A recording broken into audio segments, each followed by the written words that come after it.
수산연구본부 FT이ing지원센터의 박혜진입니다. 오늘 제가 발표할 부분은 수산식품 물가 안정화 방안 연구에 대한 부분입니다. 본 연구의 연구 배경을 설명드리면 수산물 및 수산가공식품 물가 상승률이 전체 물가의 소비자 물가 상승률보다 상회한다는 부분을 파악할 수 있습니다. 이러한 부분은 글로벌 공급망 불안, 그리고 환율, 국제 유가, 기후 변화 등의 복합적인 요인으로 이러한 부분들이 조금 더 물가 상승률 확대에 기여했다고 파악이 되고요. 이러한 부분은 생산, 수입, 가공, 유통, 소비 단계별로 세밀한 진단과 연구가 필요한 상황입니다. 따라서 본 연구에서는 수산식품 물가 변동 원인을 체계적으로 진단하고 물가 충격의 영향 및 파급 효과를 분석하여 이를 토대로 기존 물가 정책을 개선한 뒤 신규 정책 제안을 통해서 물가가 왜 오르고 있는지, 그리고 어떻게 안정화할 것인지에 대해 대응하고자 하는 것이 본 연구의 목적이라고 할 수 있습니다. 연구 추진 체계를 살펴보면 물가의 변동이라든지 소비 지출 현황을 분석을 하고 국내외 물가 관리 사례를 분석하였습니다. 또한 공급자와 소비자 그리고 생산자를 대상으로 인식 조사를 시행을 하였고요. 마찬가지로 이러한 부분에 있어서 물가 산업 연관 분석이라든지 그리고 가격 전이 분석을 통해서 물가가 어떤 요인들로 어떻게 파급되는지, 그리고 가격 전이가 되는지 분석을 시행하였습니다. 이렇게 도출된 결과들을 바탕으로 정책 대안을 도출하여서 안정화 방안을 마련하도록 하였습니다. 수산식품 물가 변동 및 소비 지출 현황에 대해서 살펴보았습니다. 수산식품 물가 변동 현황을 살펴보았습니다. 수산물 수입 물가 지수와 그리고 생산자 물가 지수, 소비자 물가 지수 세 가지 물가 지수를 살펴보았을 때 모두 가격 상승 흐름세를 확인하실 수 있습니다. 2020년대 연평균으로 수입 같은 경우에는 8.7%, 그리고 생산은 4.5%, 그리고 소비는 3.4%로 매우 가격이 빠르게 상승하는 것을 확인할 수 있는데요. 수입 물가 지수의 상승률이 좀 보다 다른 지수들에 비해서 높게 나타났는데, 이 부분은 원료라든지 그리고 환율, 국제 가격 충격이 국내 가격으로 전이될 가능성이 있는 것으로 파악이 되었습니다. 또한 다른 타 산업에 비해서 농수산물이나 수산가공품 가격 상승폭이 조금 더 확대되는 것으로 나타났는데, 총지수보다 높은 물가 상승률을 보이는 것들을 통해서 물가 관리가 좀 중점적으로 필요한 산업이라는 것을 확인할 수 있습니다. 따라서 물가 상승은 소비 단계에서만의 문제가 아니라 수입부터 생산 그리고 소비로 이어지는 단계별 가격 전이 분석을 통해서 진단하는 것이 필요하다고 확인할 수 있었습니다. 두 번째는 수산식품 수급과 식품 소비 지출의 현황을 분석하였습니다. 대중성 어종의 수급의 변화를 지난 20년간의 통계를 통해서 분석을 하였는데요. 생산량의 경우에는 감소세를 확인할 수 있었고, 수입량 같은 경우에는 증가세를 확인할 수 있었습니다. 이를 통해서 최근 수산식품의 수급에 있어서 국내산 비중이 줄고 수입산 의존도가 확대되는 것을 확인할 수 있었고요. 두 번째로는 수산식품의 가공 원료로서 수입 수산물에 많이 의존하고 있다는 것을 확인하실 수가 있는데, 명태나 어육살 그리고 오징어 이런 품목에 있어서 조금 더 수입산에 의존을 한다는 것을 확인할 수 있었습니다. 수입산 원료 이용에 대해서 설문조사를 하거나 관련 인터뷰를 했을 때는 가격 경쟁력이라든지 그리고 대량 납품 가능성이가 용이하기 때문에 이런 부분들을 활용한다고 응답하였습니다. 세 번째로는 수산식품의 식품 소비 지출 부담에 대해서도 분석을 하였는데, 전체 식품 소비 지출의 엔겔 계수를 봤을 때 전체 가구의 한 16%가 식품비에 부담을 한다면, 이 중에 1분위에 속하는 저소득계층에서의 식품비 부담이 전체 가구보다 더 23.7%로 높게 나타나는 것을 확인할 수 있었습니다. 그 중에서도 수산물 소비가 저소득층일수록 식품 소비가 증가하는 것과 그리고 수산물 비중이 좀 낮게 나타나는 것을 확인할 수 있었습니다. 이를 통해서 도출할 수 있었던 부분은 국내 생산이 감소하고 수입 의존도가 확대되는 동시에 이런 부분이 환율이라든지 공급 충격이 발생했을 때 더욱더 취약한 구조로 나타나는 것을 확인할 수 있었고요. 두 번째로는 수산 가공품은 원료 조달의 안정성이 핵심임에도 불구하고 수입 의존에 대한 원료에 대한 수입 의존이 더 가중되고 있기 때문에 가격이나 물량 모니터 등을 통해서 안정화가 필요하다는 부분을 도출할 수 있었습니다. 세 번째로는 이제 저소득층 식품비 부담 완화를 위해서 수산물 바우처라든지 공공급식 확대라든지 그리고 수산물에 대한 어떤 활용도 제고를 위해서 비축이나 방출 연계의 한 정책이 필요하다는 부분들을 도출할 수 있었습니다. 세 번째로 수산물 물가 관리 사례 또한 분석을 했고요. 그리고 인식 조사도 진행하였습니다. 국내 수산 분야 물가 관리 정책들도 이미 많은 부분들이 진행이 되고 있는데요. 정부 비축이라든지 수매 지원 그리고 상생 할인 지원 등 적절히 잘 활용되고 있습니다. 그러나 타 산업들 농업이라든지 해외 사례를 통해서 우리가 잘 되고 있는 것을 조금 더 확대하고 한계점이 있는 부분은 보완해서 가져가야 된다라는 차원에서 분석을 진행을 하였고요. 국내 수산 분야의 어떤 물가 정책은 사후적인 가격 안정 정책에 조금 포커스가 맞춰져 있다면 타 사례들을 조금 벤치마킹하였을 때는 데이터 기반적이고 선제적인 물가와 그 수급 관리 체계를 구축해야 된다라는 부분을 도출할 수 있었습니다.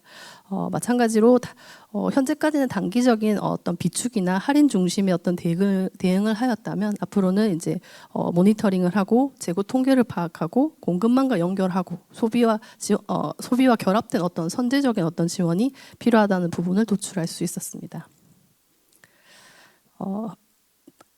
마지막으로 이제 소비자 식품 물가 체감에 대해서 가공업체 공급자를 대상으로 150명 그리고 소비자 500명 그리고 생산자 단체인 고등어 생산자 협회를 통해서 이제 저희가 그 분석을 체감과 인식 조사를 시행을 하였는데요.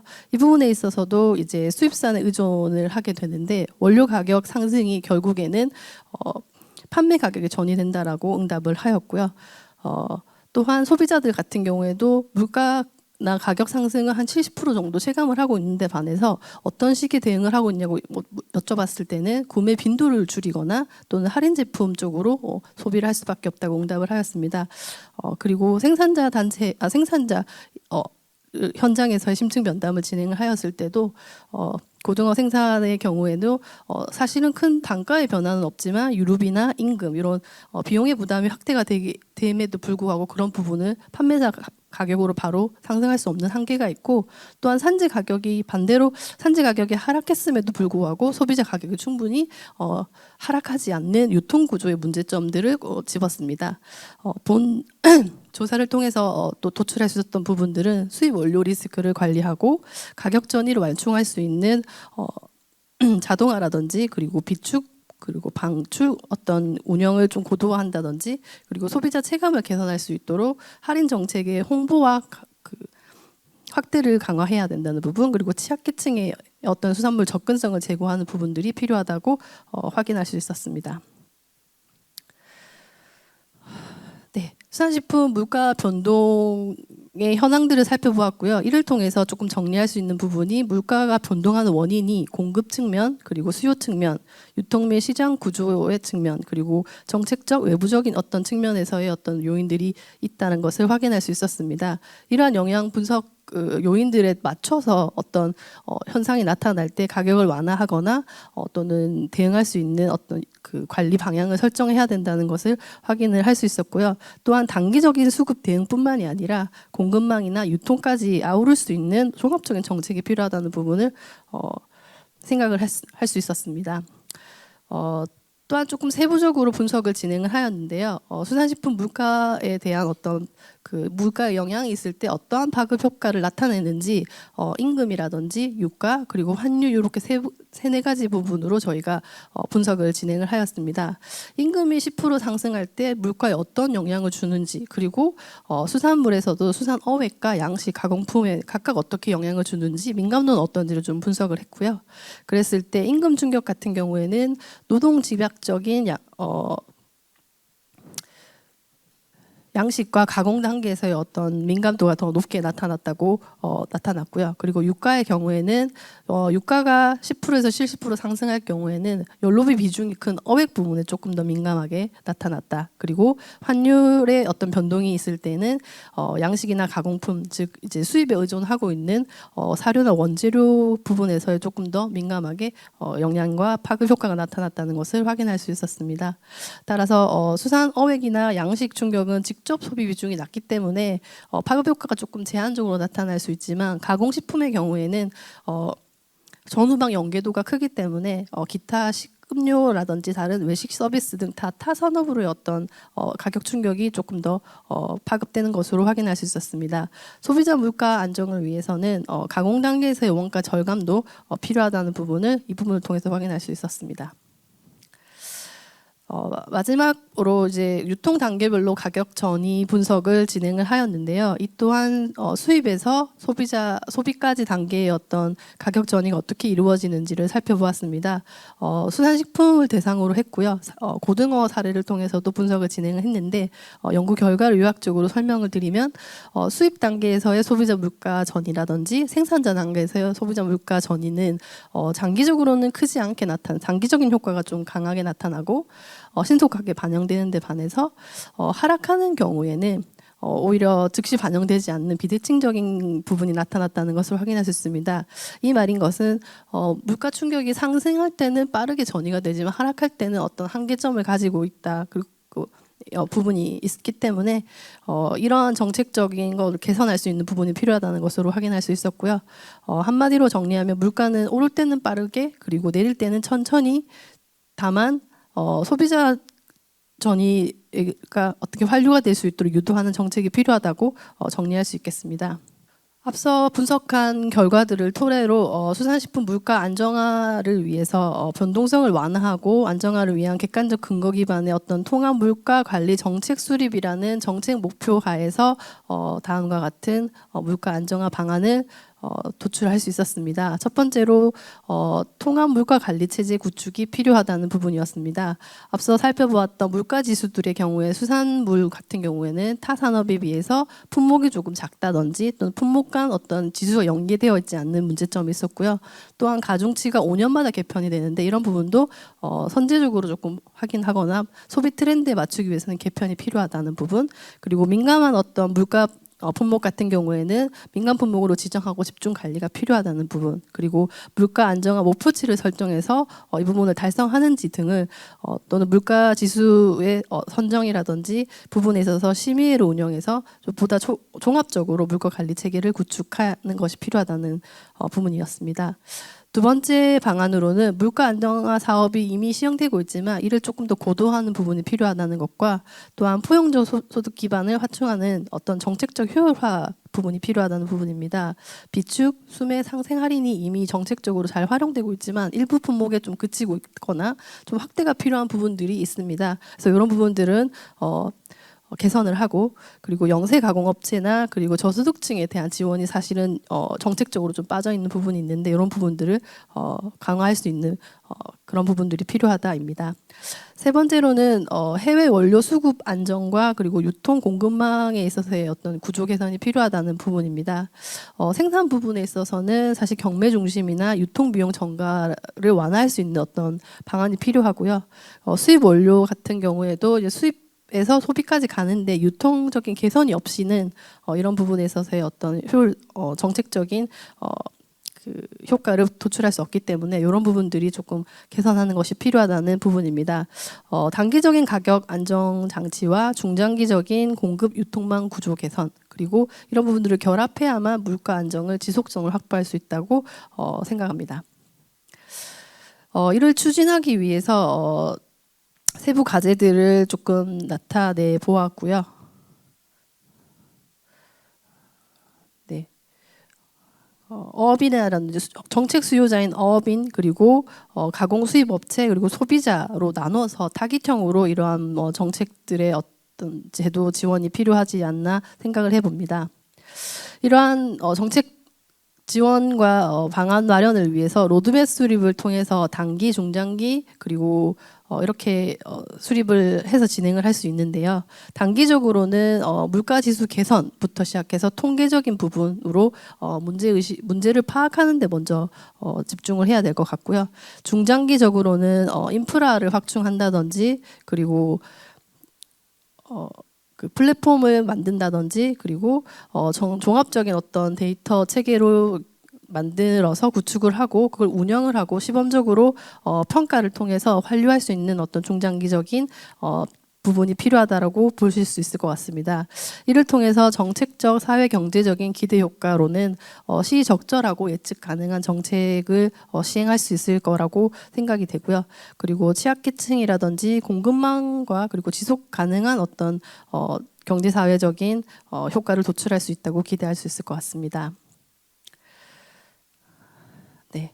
마지막으로 이러한 부분들을 정책화하기 위해서 가격 변동성 완화와 소비자 불안 경감 그리고 생산자 가공업체의 안정적 경영 기반을 동시에 확보한다는 목표하에서 세 가지 정책 제안을 해보았습니다. 첫 번째로 순환식품 물가 지수 통계를 개선하는 것이 필요합니다. 그 분석을 하면서도 이미 그 품목이라든지 그리고 어떤 부분들이 연계가 되지 않는 부분, 세분화되지 않는 부분들이 있었습니다. 그래서 그런 부분들에 대한 물가 개선이 먼저 필요하고요. 또한 수입과 소비 단계까지 이겨지는 가격 단계를 추정할 수 있는 데이터가 부족하였습니다. 그래서 그런 부분들에 대해서 추적하고 분석할 수 있는 데이터 완비가 필요할 것으로 보여집니다. 두 번째로는 법과 제도를 정비를 해서 시행하는 것이 필요한데요. 이미 물가라든지 그리고 유통법 자체에 그런 부분들을 진행하게 되어 있지만 보다 좀 더 확실하게 진행하기 위해서는 유통법 내에 위원회 설치 근거를 신설하고 그리고 전담 기관을 지정해서 이런 부분들이 데이터 기반부터 이상 신호를 사전적으로 파악할 수 있도록 체계를 마련하는 것이 필요하다는 부분입니다. 세 번째로는 물가가 단순히 국내 수급의 문제만이 아니라 이제 해외와 연계되어 있기 때문에 수익 공급망 연계를 통한 물가 안정 정책이 필요하다는 부분이고요. 그래서 이미 많은 정책들이 시행되고 있지만 이런 부분들을 해외와 연계하는 원료 구매 지원 사업이라든지 수입사 원료 확대를 할 수 있는 부분들을 검토하고요. 그리고 뭐 공급이 부족할 경우에 또는 가격이 급등할 경우에 할당 관세나 TRQ들 이미 탄력적으로 운영하고 있지만 언제 어떻게 얼마나 할지에 대한 그런 부분들이 필요합니다. 그리고 필요할 경우에는 해외와 연계할 수 있는 부분들의 어떤 노력들이 필요할 것 같습니다. 마지막으로는 대체 수입국 발굴과 어떤 통관 절차의 간소화 그리고 수입 확대에 따른 국내 생산자 피해는 없는지 그걸 보전할 수 있는 방법은 없는지 병행하여 추진하는 것이 필요하다고 봤습니다. 마지막으로 본 연구를 통해서 말씀드리고 싶었던 부분은 이미 통계 부분에서의 좀 미비한 부분을 개선하고 법률이라든지 정책적으로 이미 잘 완비되어 있지만 적용하는데 한계점들을 개선을 하고 그런 걸 통해서 이제 해외와 이제 해외 의존도가 높아지고 있기 때문에 이런 것들을 하나로 묶어서 사후적인 가격 문제가 아니라 사전적으로 대응해서 관리할 수 있는 정책 지원이 될 수 있도록 하여야 한다는 것이 본 연구에서 전달하고 싶었던 부분입니다. 네, 이상입니다.